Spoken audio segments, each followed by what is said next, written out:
모든 유마계의 가르침 다 가지고 계시죠? 네. 책을 펴십시오. 1페이지 펴십시오. 1페이지부터 2페이지에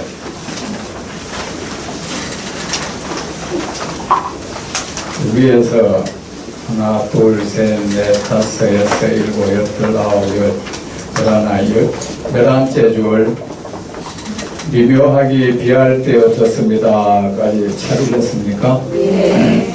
거기까지 읽겠습니다. 다 준비되었습니까? 네. 유마희를 가르친 부처님세계 이와 같이 나는 늘었습니다. 어느 때였습니다.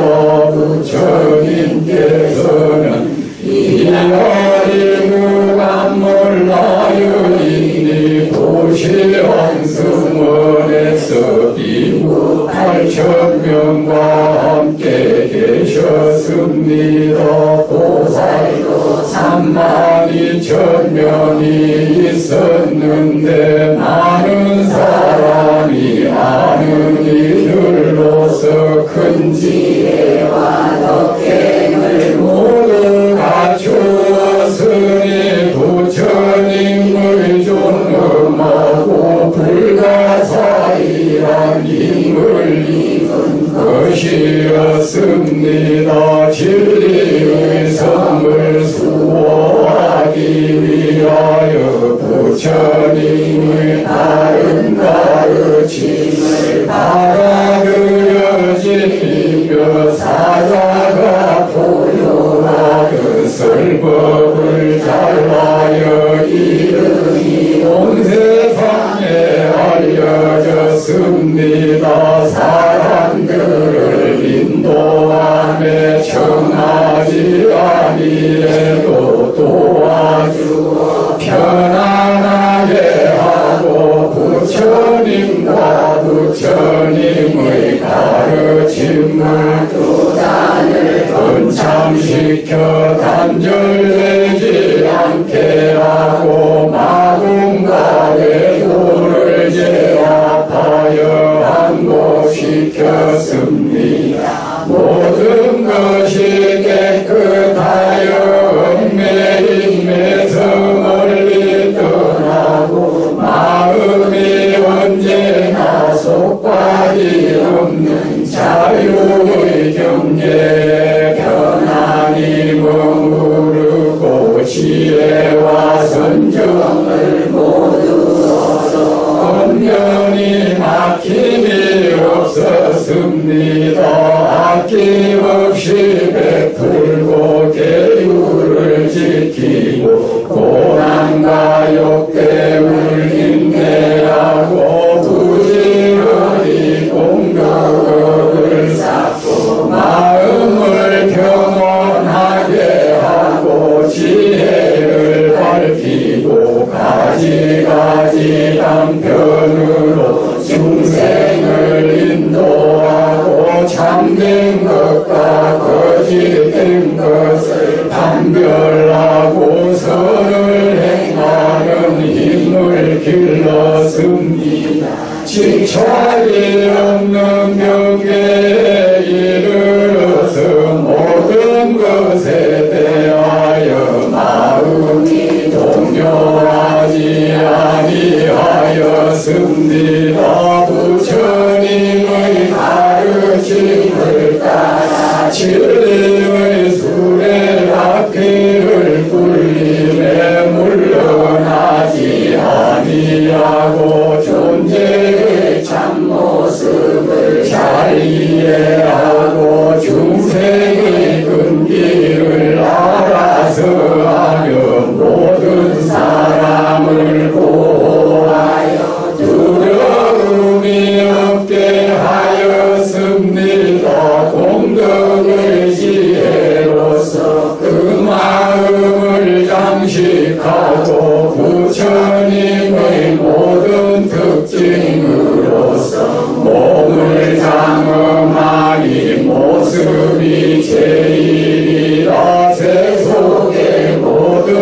당신물을 버렸습니다. 명성의 높음이 수미산을 지나고 견고한 믿음은 금강과 같으며 진리의 고배로 널리 비춤이 감로가 내리는 것과 같고 그 말은 미묘하니 비할 데 없었습니다.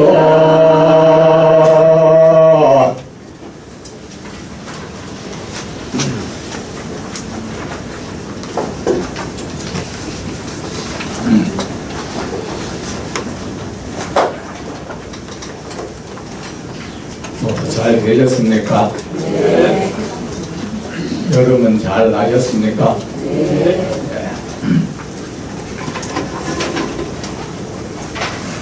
합장을 해보십시오. 저를 따라하십시오.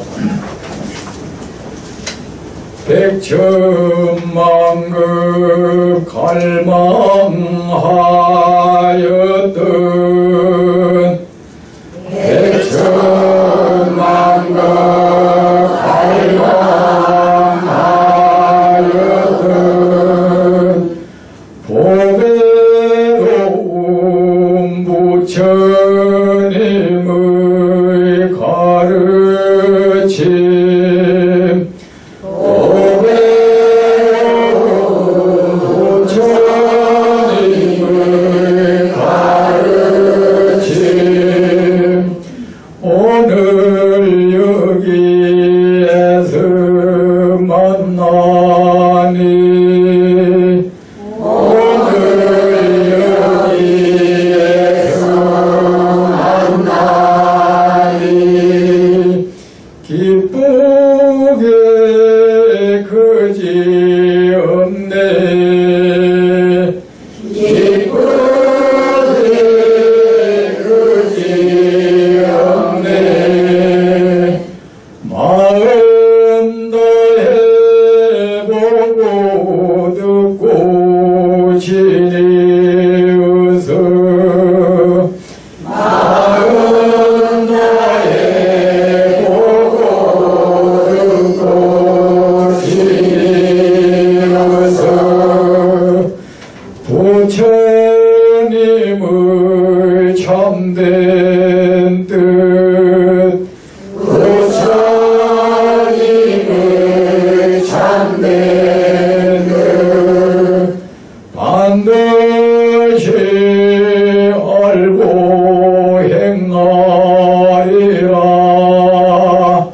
반드시 알고 행하리라. 유마히로의 가르침 부처님 세계 이와 같이 나는 들었습니다. 여러분, 우리는 모두 부처님께 귀의를 하였습니다. 그렇죠? 네. 그래서 우리는 모두 부처님의 제자가 되었고 부처님의 권속이 되었고 부처님의 백성이 되었고 부처님의 자식이 되었습니다. 그렇습니까? 네. 여러분, 귀라는 말이 무슨 말인지 아십니까? 원래 귀는 전쟁에서 쓰는 말이었습니다. 적과 대치하다가 내 역부족을 깨닫고 또는 이 싸움이 옳지 못하다는 것을 깨닫고 적에게 항복을 하는 것입니다. 항복을 하고 이제 당신 말을 따르겠습니다. 이것이 귀의입니다. 귀의한 사람에게는 자기 주장이 없습니다. 여러분 부처님께 이렇게 귀의를 하였습니까? 고마운 목소리가 수그러드네.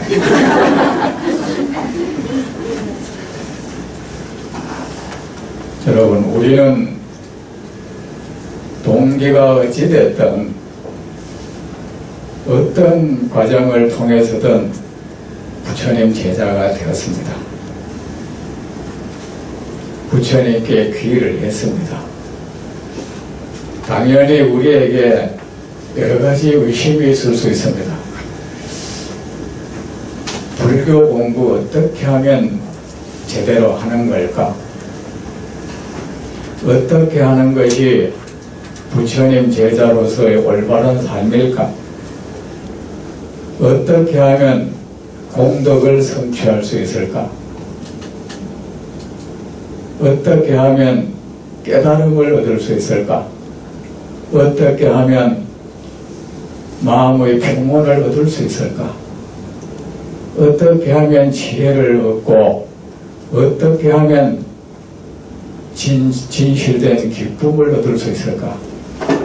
어떻게 하면 행복을 얻을 수 있을까? 여러분, 이런 의심 많죠? 그리고 궁금하고 이거 알고 싶죠? 그래서 여러분은 이 궁금증, 이 의심을 해결하기 위해서 이런 것들을 알기 위해서 어떻게 합니까? 여러 가지 책도 읽죠. 또 이 사람 저 사람 찾아다니면서 묻기도 하죠. 그런데 여러분, 우리가 하나 놓치는 것이 있습니다. 아주 간단한 것을 우리는 마술사가 말입니다. 마술을 부리면 저거 어떻게 되는가를 모르고 있다가 어떤 원리를 얘기해주면 그거 아무것도 아니네 그러죠. 우리는 하나의 생각을 간단한데 그 생각 못하는 경우가 많아요. 뭡니까? 불교는 부처님의 가르침 아닙니까? 석가모니 부처님에게서 시작된 거 아닙니까? 그렇다면 당연히 그 모든 것에 대해서 가장 정확히 가장 명확히 알고 계시는 분이 누구이겠습니까? 바로 부처님 아니겠습니까? 석가모니 부처님. 그리고 여러분, 선지식 말을 많이 하죠. 선지식은 스승입니다. 나를 공덕의 길로 인도해주는 사람, 지혜의 세계로 인도해주는 사람, 무한의 평온과 환희의 세계로 인도해주는 사람, 그를 우리는 선지식이라고 합니다. 그렇다면 여러분, 가장 우리를 잘 인도할 수 있는 분이 누구이겠습니까? 부처님 아니겠습니까? 그렇다면 여러분은 이 사람한테 묻고 저 사람한테 묻고 이 책을 보고 저 책을 보는 일을 멈추고 불교는 부처님의 가르침이다. 이 간단한 사실 하나를 이해를 하고 그렇다면 부처님께 물어보자. 부처님께 여쭈자. 부처님은 우리에게 무슨 말씀을 하였을까? 이 생각을 우리가 잘 못한단 말입니다.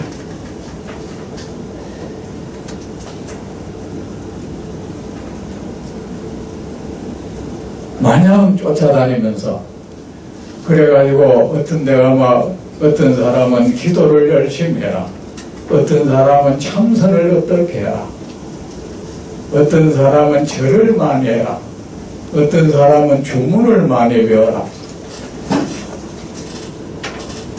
뭐 연구를 많이 해라. 그 하는 방법도 사람마다 가지가지 이렇게 하라 저렇게 하라 합니다. 혼란스럽죠. 그런데 그 많은 가르침을 들으면서 그렇다면 부처님께서는 어떻게 하라고 하셨을까? 어떻게 하면 참으로 깨달음을 얻을 수 있는지, 어떻게 하면 업을 소멸할 수 있는지, 어떻게 하면 지혜를 얻는지, 어떻게 하면 진실된 공덕을 얻을 수 있는지, 그 모든 것에 대해서 부처님께서 명확히 아실 것이다. 그럼 부처님 말씀을 들어보자. 이거를 못하는 거야, 사람들이. 이 생각 하나 돌리면은 정말 쉬운데 그보다 더 정확한 대답은 얻을 수 없는데, 그보다 더 분명한 대답은 얻을 수 없는데도 그걸 놔두고 온 세상을 돌아다닌다 이겁니다.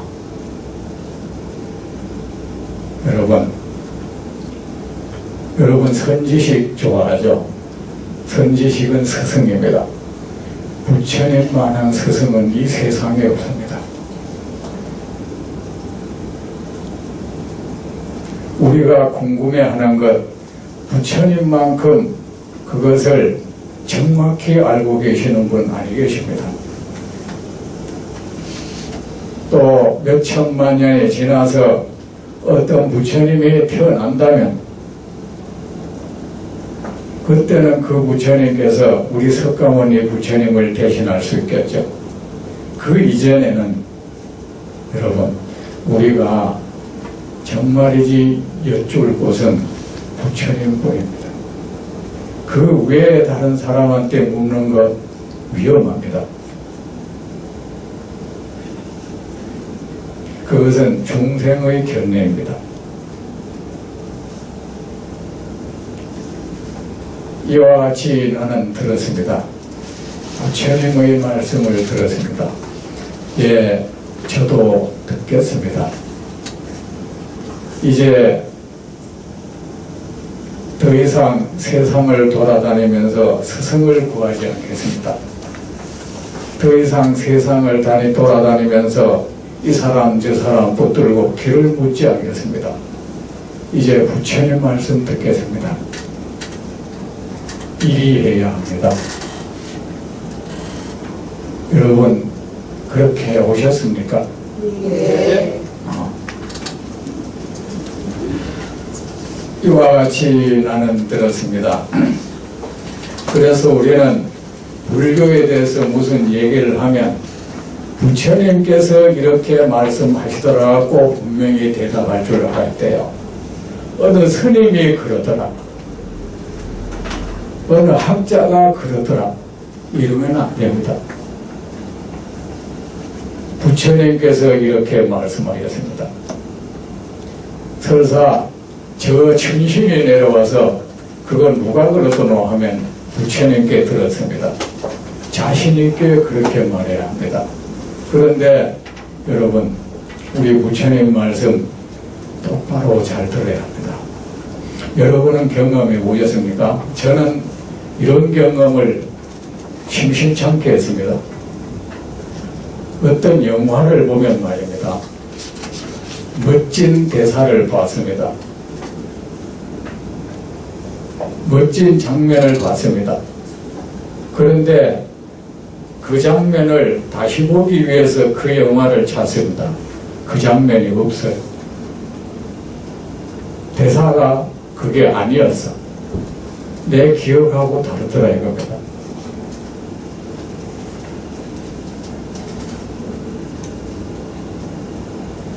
부처님의 우리는 기억이라는 거 얼마나 왜곡시키는지 모릅니다. 어떤 사람이 말을 하면은 말이 이 꼬불꼬불한 귀를 통과해서 들어옵니다. 그동안에 그 말은 어떤 변형을 가져올 겁니다. 그리고 뇌도 복잡합니다. 복잡한 뇌 속으로 들어갑니다. 그러는 동안에 변형이 일어나는 겁니다. 그 사람이 고의적으로 거짓말 안 해도 이미 내 귀를 통해서 내 뇌를 통해서 들어와서 내가 그렇구나 알아들을 때는 그 말은 이미 변형된 것입니다. 그 인식이 일어나 버릴 때는.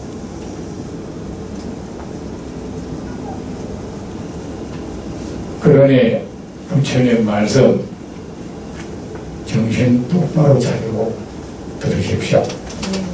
말씀하지 않은 것을 들었다 하지 말고, 말씀하시지 않은 것을 듣지 말고, 말씀하신 것을 놓치지 마십시오. 마음 가라앉히고, 그러기 위해서는 내 내면의 침묵이 찾아와야 합니다. 마음속에 있는 주장, 보고 듣고 해서 생긴 그 모든 견해, 생각, 신념, 인념 이런 거 내려놔야 합니다. 그리고 순수하게 백지 상태가 되어야 합니다. 부처님께 내 전제를 백지로 만들어서 드려야 됩니다. 부처님께서 그리고 싶은 대로 그려주십시오. 그 그림이 어떤 모양이든 저는 고맙게 받아들이겠습니다. 이리 해야 합니다. 들으실 준비됐습니까? 그리고 여러분이 절에 부처님께 귀한 지가 얼마나 되었든지, 그동안에 어떤 공부를 했든지, 그동안에 그 공부를 통해서 무엇을 알고 있든지, 누구에게 무슨 말을 듣고 어느 책에서 무엇을 읽어서 어떤 생각을 하고 어떤 신념을 가지고 있고 어떤 지식을 가지고 있든지 부처님 앞이지 않습니까? 내려놓으세요. 이 순간 우리는 부처님을 처음 만나야 하는 겁니다. 제 세존을 뵙기 위해서 천만급토록 영원에 왔습니다. 이제서 그렇게 뵙고 싶어 했던 부처님을 뵙게 되었군요. 제 인생 여기서 시작하겠습니다. 이때까지 제 곁에서 보고 듣고 했던 그 모든 것 전생사입니다. 부처님 제게 말씀해 주십시오. 어떤 주장도 안 하겠습니다. 내가 알고 있는 거하고 그거하고 믹스시키지, 그걸 가지고 서로 혼합시키지 마세요. 내 아는 것 위에 올려놓지 마세요. 부처님 말씀이 물 위에 떠도는 기름처럼 되도록 하면 안 됩니다. 이와 같이 나는 들었습니다. 들을 준비가 됐습니까? 네. 우리 불교의 모든 것은 부처님 말씀을 듣는 데서 시작됩니다. 부처님 말씀을 한번 귀 기울여 듣지 못한 사람, 그 사람은 아직 부처님을 못 만난 겁니다. 이와 같이 나는 들었습니다. 어느 때였습니다. 부처님께서는 비아리국 암몰라 여인이 보시한 성원에서 비구 8,000명과 함께 계셨습니다. 토살도 32,000명이 있었는데 많은 사람이 아는 이들로서 큰 지혜와 덕행을 모두가 주었으니 부처님의 존엄하고 불가사의한 힘을 입은 것이었습니다. 여러분 책 저 뒤에 보십시오.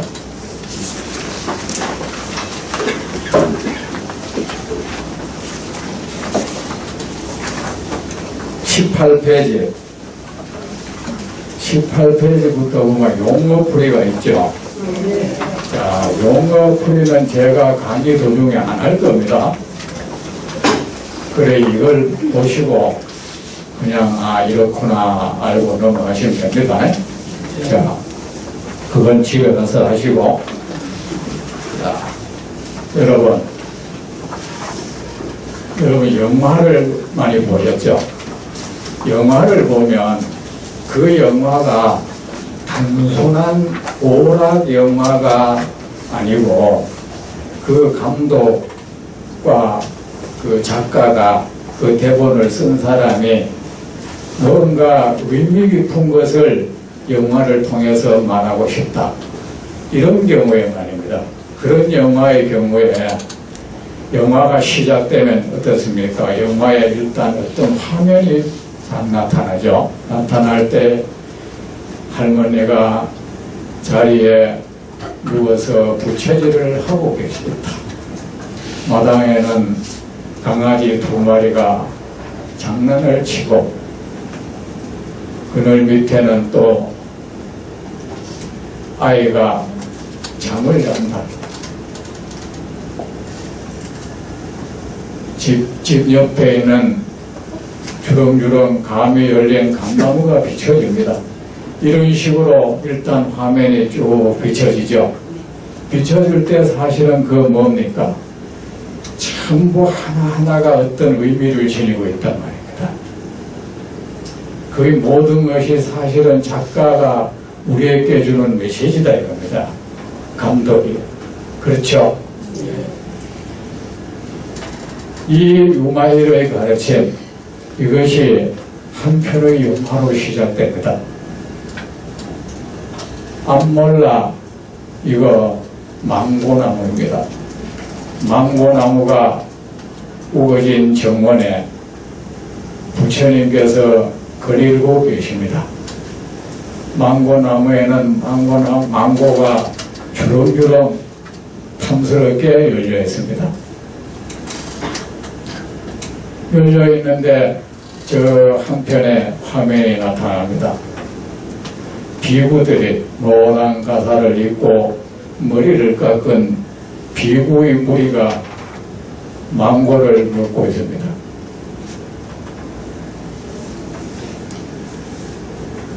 아주 맛있게 먹고 있습니다. 저마다 자기 앞에는 망고를 수북이 쌓아놓고 향기를 맡아가면서, 그리고 그들 옆에는 못 먹어가지고 피골이 상접한 사람들이, 어른과 아이들이 그 망고 먹는 것을 보고 있습니다. 침을 삼키면서 먹고 먹고 싶은 그 눈에 먹고 싶은 마음이 간절합니다. 그런데 그 비구들은 그들에게 망고를 안 줍니다. 자기들만 먹고 맛을 논하고 향기를 논하고 있습니다. 그러다가 그들은 그 망고를 먹고 배가 불러서 잠을 잡니다. 그 먹고 싶어 했던 피골이 상접한 그 사람들이 그들이 먹다 남은 망고를 하나 주워 먹습니다. 비구가 그것을 보고 불쌍해하는 눈이 없습니다. 미안해하는 눈길도 없습니다. 그냥 그 속에서 자신의 우월감 서린 눈으로 그들을 바라봅니다. 한쪽 화면이 나타납니다. 성복을 입지 않고 머리를 기른 제가 불자들이 있습니다. 그 한 무리는 망고를 소고기 쌓아놓고 사람들에게 나눠주고 있습니다. 사람들은 그 망고를 받아 먹으면서 아주 기뻐합니다. 그리고 그것을 나눠주는 사람들은 그들에게 다 나눠주고 자기가 먹을 것이 없습니다. 그런데 그들이 먹는 걸 보고 아주 흐뭇한 표정을 짓습니다. 부처님께서 비구들이 그렇게 하는 모습을 보고 고개를 절레절레 흔듭니다. 안타까워하는 빛이 역력합니다.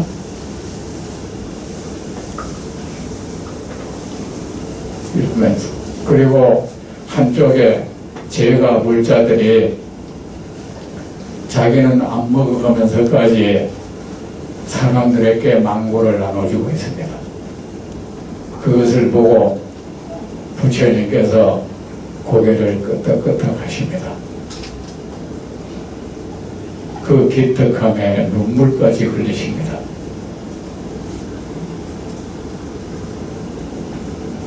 여러분, 대승불교 말 많이 들어봤죠? 여기서 8,000명의 비구는 소승을 나타냅니다. 이기적인 수행자. 내 배 부르면 세상이 다 굶어 죽어도 괜찮은 사람들, 내 등이 따뜻하면 세상 사람이 다 얼어 죽어도 괜찮은 사람들, 그걸로 만족해하는 사람들, 그러면서 그것이 잘못된 것이라는 것을 알지도 못하는 사람들,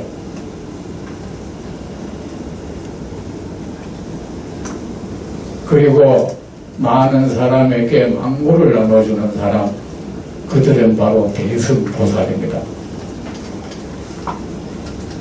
이 유마경에서 대승불교가 시작됩니다.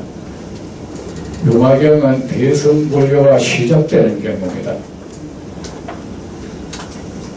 그리고 이 유마경은 바로 어떤 그 대승보살들의 숭고한 삶의 이야기입니다. 무엇이 정녕 부처님 제자로서의 삶인지, 깨달음의 가치는 어디에 있는지, 무엇이 진정한 행복인 건지, 아름다운 삶이란 어떤 것이고, 존경받는 삶이란 어떤 것이고, 숭고한 삶은 어떤 것인지, 진정한 깨달음은 어떻게 해야 얻을 수 있는 것인지, 바로 여기에 대한 이야기가 이 유마경입니다. 8,000명의 비구, 여러분 비구라 하면 원래 1255매잖아.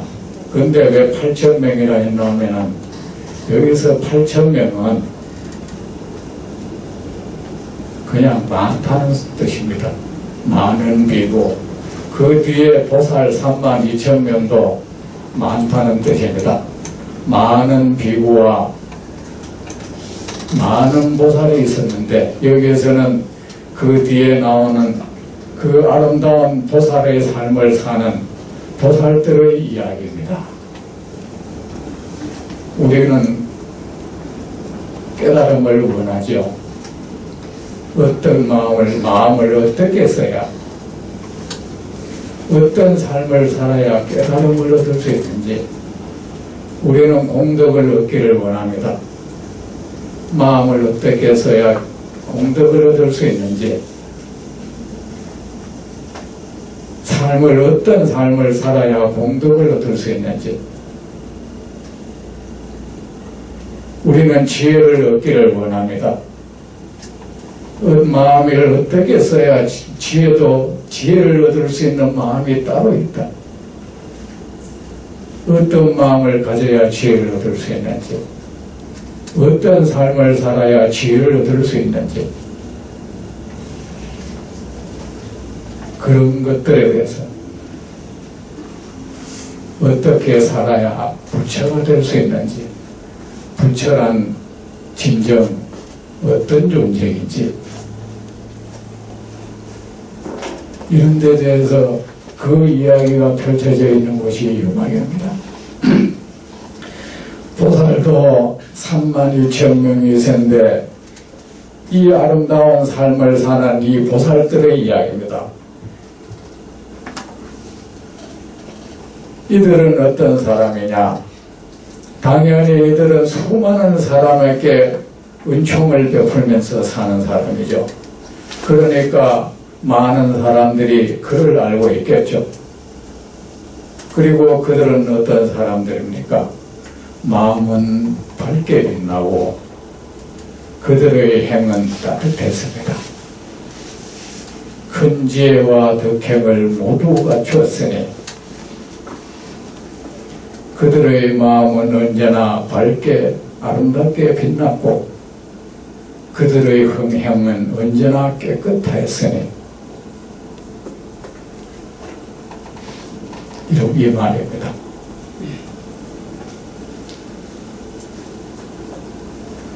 그들은 그 밝은 지혜로 세상의 모든 존재, 모든 삶의 실상을 비춰볼 수 있었고 그들의 따뜻한 행은 세상 모든 중생을 행복하게 해주었다.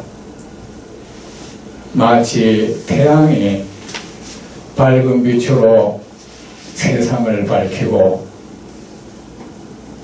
그 따뜻함으로 세상 모든 존재의 생장을 돕듯이 그들이 그러하였다. 이 말입니다. 그러면 그들은 그 지혜와 덕행을 어떻게 해서 갖추어지게 됐나? 부처님의 존엄하고 불가사의한 교화의 힘을 입은 것이었습니다. 바로 부처님의 힘이란 것이 무엇입니까? 부처님의 가르침의 힘입니다. 부처님을 따라서 부처님의 진실된 가르침을 잘 받들어 행함으로 해서 그들은 그런 아름다운 삶을 살 수 있게 되었다. 그들은 이 세상의 태양이 되었고 이 세상을 밝게 비추는 태양이 되었고 이 세상의 모든 생명들의 생장을 돕는 따뜻한 태양이 되었다. 부처님의 존엄하고 불가사의한 힘을 입은 것이었습니다. 부처님의 교화의 그 힘은 불가사의합니다. 여러분도 어떻게 하면 지혜를 얻을 수 있는지, 어떻게 하면 이 세상 모든 중생의 삶을 인도하는 덕을 갖출 수 있는지 고민하지 말고 부처님 가르침을 잘 듣고 행하십시오. 그 외에 방법이 없습니다. 비결 없습니다. 여러분은 비결을 참 좋아하죠. 저마다 기도를 비결이라고 하죠. 절을 많이 하면 비결이 된다고 하죠. 다란이를 배우는 것이 비결입니까? 그냥 앉아서 참선하는 것이 비결입니까? 비결 없습니다. 그것은 어떤 사람이 좁은 소견으로 일으킨 견해일 뿐입니다. 부처님의 존엄하고 불가사의한 힘을 입은 것이었습니다. 진리의 성을 수호하기 위하여 부처님의 가르침을 바른 가르침을 받아들여 지내며 우리는 무엇으로 성을 삼죠? 탐욕으로 성을 삼죠. 그 탐욕을 이루기 위해서, 그 탐욕의 성을 지키기 위해서 우리는 어떻게 합니까?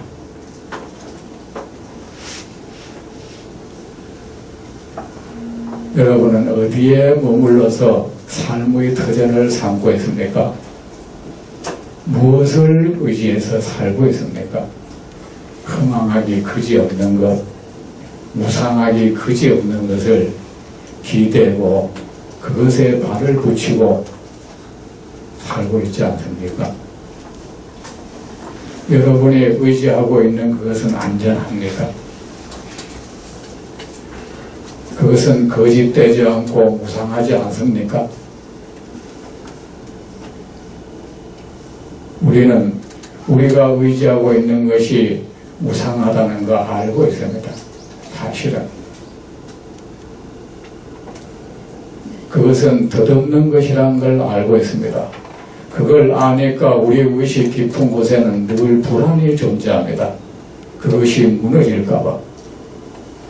내가 가지고 있는 것, 내가 가지고 있는 것이 날아가 버릴까봐. 내가 등받이 삼아 기대고 있는 것이 없어져 버릴까봐. 두렵죠. 그 두려움을 이기려고 우리는 온갖 비결을 찾아다니죠. 어떤 비결도 그것의 무상함을 해결할 비결은 없습니다. 거기에 기대지 마십시오. 거기에 의지하지 마세요. 거기에 도취되지 마세요. 그 거짓된 것에, 무상하기 이를 데 없는 것에, 바람 한 번 불어버리면 그대로 흩어져 버리는 구름 같은 것에, 거기에 기대고 거기에 도취되지 마세요. 우리는 어디에 머물러야 합니까? 이 진리에 머물러야 합니다. 우리가 어디에 의지해야 합니까? 진리에 의지해야 합니다. 우리는 불안에 질린 사람들, 두려움에 질린 사람들, 늘 근심 걱정에 쌓인 사람들은 의지를 찾아다니죠. 산으로, 바위로, 강으로, 바다로, 저 고목, 나무로, 공원으로, 탑으로 우리는 의지제를 찾아다니죠. 그런데 그것들이 의지처가 될 수가 없습니다. 진리를 의지하십시오. 우리를 가장 안전하게 지켜줄 수 있는 것은 진리입니다, 여러분. 그런데 우리는 진리를 모른다 이겁니다. 어떻게 하는 것이 진리를 지키고 사는 건지, 어떻게 하는 것이 진리에 머무는 건지, 어떻게 사는 것이 진리에 의지하는 것이, 문제는 여기에 있다. 그죠? 부처님의 가르침을 받아 지내십시오. 그것이 진리 안에 머무는 겁니다. 그렇게 어렵지 않습니다. 내가 진리를 알고자 내가 머물 진리의 땅을 찾으려고 노력하지 마십시오. 그냥 부처님의 가르침을 잘 받아들이고 그 가르침을 따라 살면 그것이 진리를 의지하는 삶이고 진리에 머무는 삶입니다. 그 삶은 여러분에게 불가사의한 공덕을 안길 겁니다.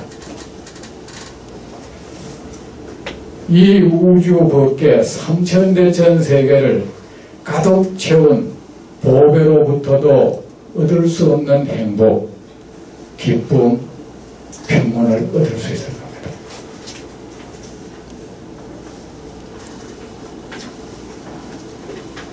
부처님의 바른 가르침을 받아들여 지내며, 그러니까 내가 공덕을 얻지 못할까봐 근심 걱정하지 말고, 깨달음을 얻지 못할까봐 근심 걱정하지 말고, 지혜를 얻지 못할까 근심 걱정하지 말고, 진리를 벗어날까 근심 걱정하지 말고, 부처님의 이 가르침을 벗어날까 걱정하십시오. 부처님이 그 훌륭한 공덕의 수레, 안전한 진리의 수레에 우리를 태우고 가는데 구태여 거기서 뛰어내리지 마십시오. 그렇게만 하지 않으면 됩니다. 진리의 성을 수호하기 위하여 부처님의 바른 가르침을 받아들여 지니며 사자가 포유하듯 설법을 잘하여 이름이 온 세상에 알려졌습니다. 부처님의 제자로서, 부처님의 권속으로서, 부처님의 백성으로서, 부처님의 자식으로서 온전한 삶을 사십시오.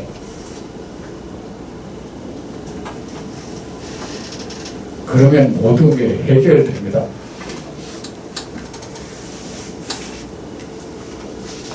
우리는 어떻게 해야 됩니까?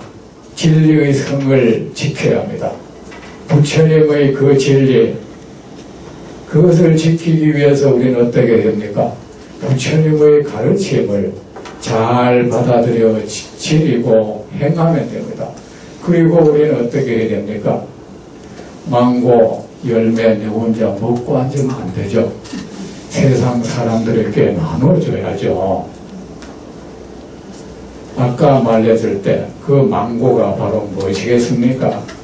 부처님이고 부처님의 법이에요.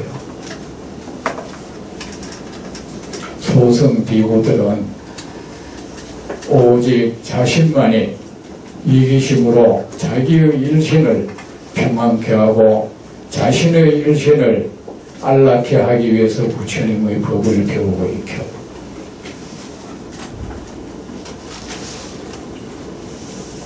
그리고 세상은 더럽다고 거기 안 갈라 그래. 그런 소견을 가지고는 큰 공덕을 얻지 못한다 이겁니다.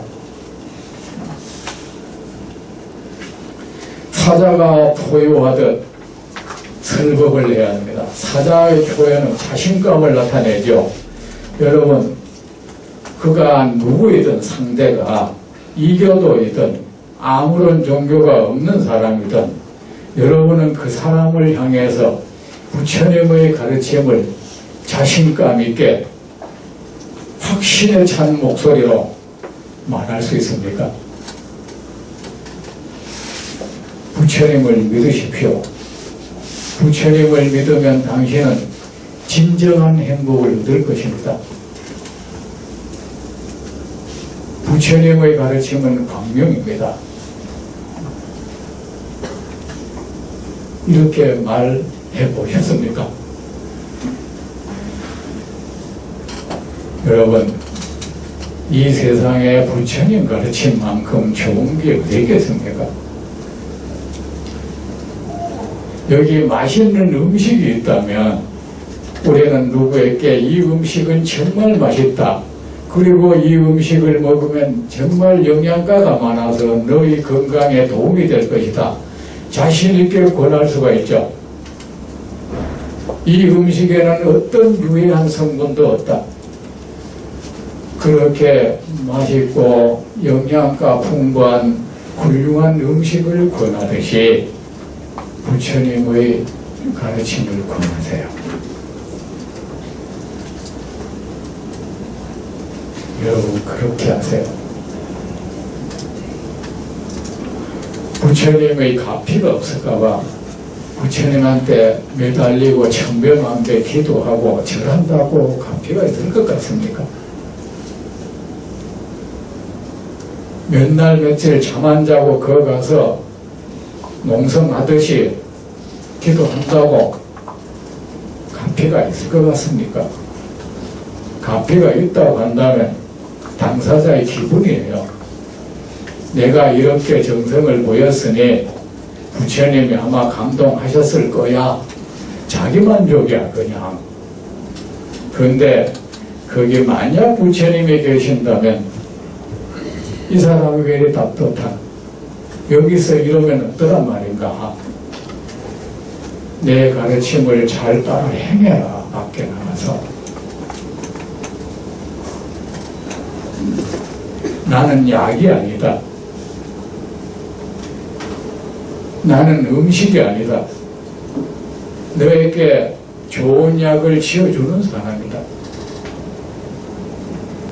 좋은 음식을 너에게 주는 사람이다. 그 약을 먹어라, 그 음식을 먹어라. 내 가르침을 따라 행하라.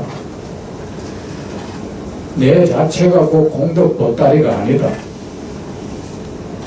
나는 너에게 공덕을 얻는 길을 가르치는 사람이다. 그런데 왜 내 가라는 길은 안 가고 여기서 계속 농성을 하느냐? 답답한 것이죠. 그리고 자기 혼자 기분에 취해가지고 부처님이 감흥했다. 그러면서 기쁜 마음으로 돌아갑니다. 사람들을 만나도 어느 한 사람에게도 부처님의 그 보배로운 가르침을 말도 할 줄 모릅니다. 얼마나 답답하겠습니까?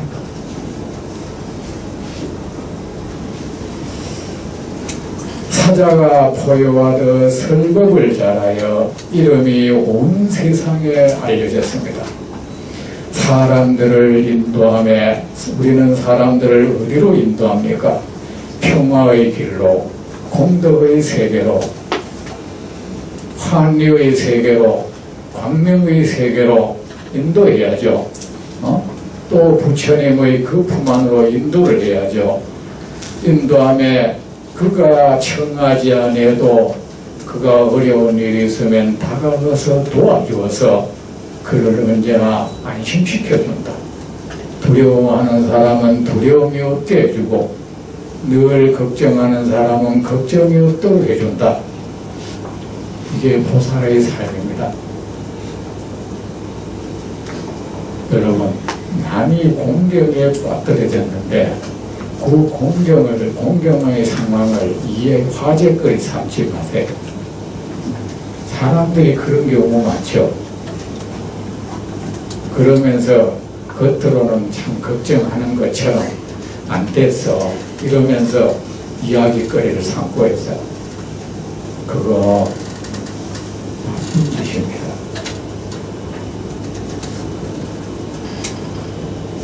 어떤 사람이 잘 흥성할 때는 함께 어울려가지고 골프도 다니고 해외여행도 다니고 우리는 수준 높은 차원 높은 한 무리다 이러면서 호텔 가서 같이 음식 먹는다는 이유 하나로 자기들은 수준 있는 그룹이라고 생각하고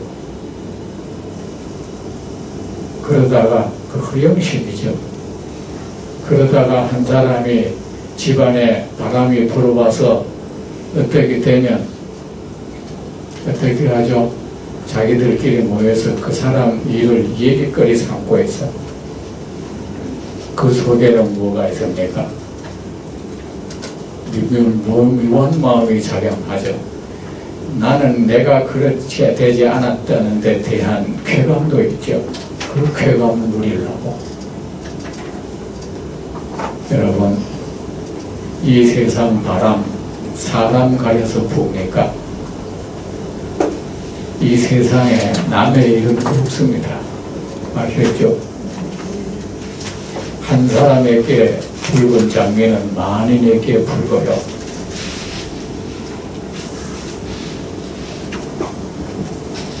남의 어려운 상황 이야기거리 삼지 마세요.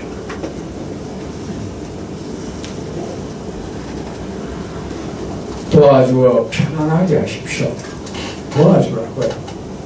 편안하게 하고 부처님과 부처님의 가르침과 교단 이걸 삼보라고 하죠. 부처님 불보죠. 부처님의 가르침은 법보 가르침의 법이에요. 또 승가 교단 부처님의 교단이에요. 원래 이 교단이라 하면은 성가라 하면 우리 꼭 스님들 이 단체 중성자가 아니다 말입니다. 무리란 뜻이에요. 부처님을 따르는 그 무리를 뜻해요. 원래 성가는 공화국이라는 뜻이에요. 같이 화합해서 사는 나라. 그게 부처님 교단이에요. 교단을 번창시켜 단절되지 않게 하고 이것도 어떻게 하면 그래 될 수 있습니까? 내가 부처님 가르침을 열심히 배우고 익히고 그 부처님 가르침 따라 열심히 사는 것이 이렇게 하는 겁니다. 그러면 끊임없이 부처님이 탄생될 것이고 부처님의 그 가르침도 끊임없이 번창할 것이고 이 교단도 번창할 것입니다. 단절되지 않고 함께하고 마공과 외도를 지압하여 항복시켰습니다. 이것도 어떻게 해야 됩니까? 남을 지압하려면 어떻게 해야 되죠? 힘이 있어야죠.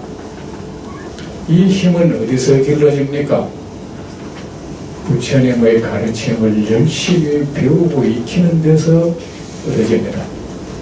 운동선수의 그 실력은 훈련을 통해서 얻어지죠. 그래야 자신감도 생길 겁니다. 마공과 외도를 제압하여 항복시켰습니다. 모든 것이 깨끗하여 얽매임에서 멀리 떠나고 몸과 마음이 그들은 깨끗하였습니다. 그들의 마음 생각도 깨끗하고 그들의 하는 말도 깨끗하고 그들의 행동도 깨끗하였습니다. 그에 의해서 그들은 얽매임에서 멀리 떠났습니다. 여러분, 근심, 걱정, 집착, 두려움 이런 것이 여러분을 얽매이고 있죠. 이 모든 것에서 그들은 멀리 떠나고 마음이 언제나 속박이 없는 자유의 경계에 편안히 머무르고 여러분을 속박하게 우리는 그 어떤 것과 마주하면 거기에 속박돼 버리죠. 집착의 속박을 만들어내죠. 어떤 사람을 미워한다. 나는 이미 그에게 속박되어 있는 거죠. 미워하는 것도 속박당하는 거죠. 그를 못 떠나고 있잖아요. 그리고 그를 애착한다. 그것도 속박당하는 거죠. 왜? 그들은 부처님의 가르침을 통해서 세상의 모든 것은 거짓되라는 이 하나의 사실을 알았어. 그들은 행복한 경계에도 속박되지 아니하고 불행에도 속박되지 아니하고 번창함에도 신학함에도 속박되지 아니하고 기쁨에도 슬픔에도 속박되지 아니하고 이별에도 만남에도 죽음에도 병들매도 그 어떤 것에도 속박되지 않았다. 왜? 그 모든 것은 거짓 현상이라는 것을 분명히 알고 있기에 그들은 그 모든 것은 환영현상이라는 것을 알고 있기에 오색구름이 나를 감싸고 있어도 그들은 그 오색구름에 도취되지 않았고 먹구름이 그를 감싸고 있어도 그는 먹구름에 도취되어서 절규하지 않았다. 왜? 그 모든 것은 거짓 현상이라는 것을 알고 있었기에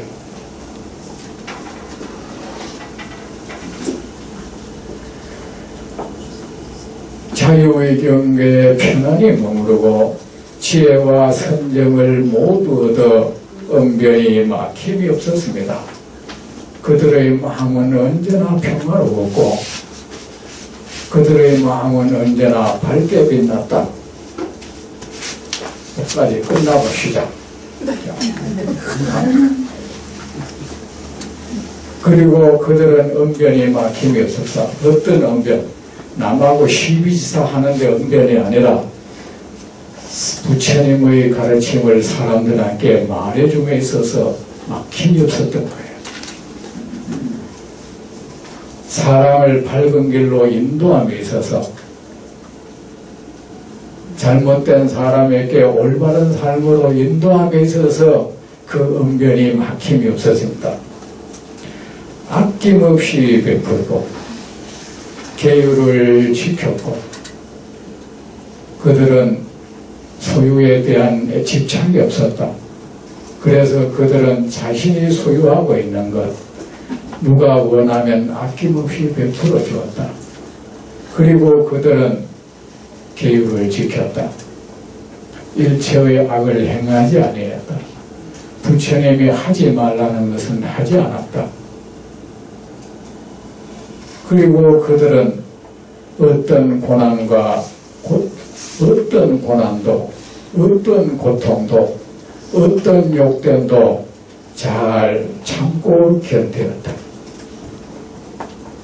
그리고 그들은 부지런히 일체 중생에게 이익을 주는 공덕업을 열심히 쌓았다. 여러분, 우리 정진이라는 말 많이 하죠. 정진이 노력이라는 말이야.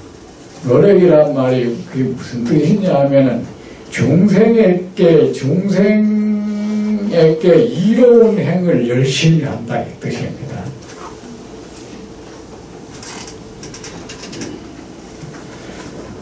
부지런히 공덕업을 쌓고 마음을 언제나 평온하게 하고 지혜를 밝히고 가지가지 방편으로 중생을 인도하고 무엇이 참된 건지, 무엇이 거짓된 건지, 무엇이 옳은 것인지, 무엇이 옳지 못한 것인지, 무엇이 참으로 이익을 낳는 것인지, 무엇이 이익을 낳지 못한 것인지, 무엇이 고통을 불러들이는 것인지, 무엇이 기쁨을 불러들이는 것인지, 무엇이 선인지, 무엇이 선이 아닌지, 이런 것을 명확히 판별을 하고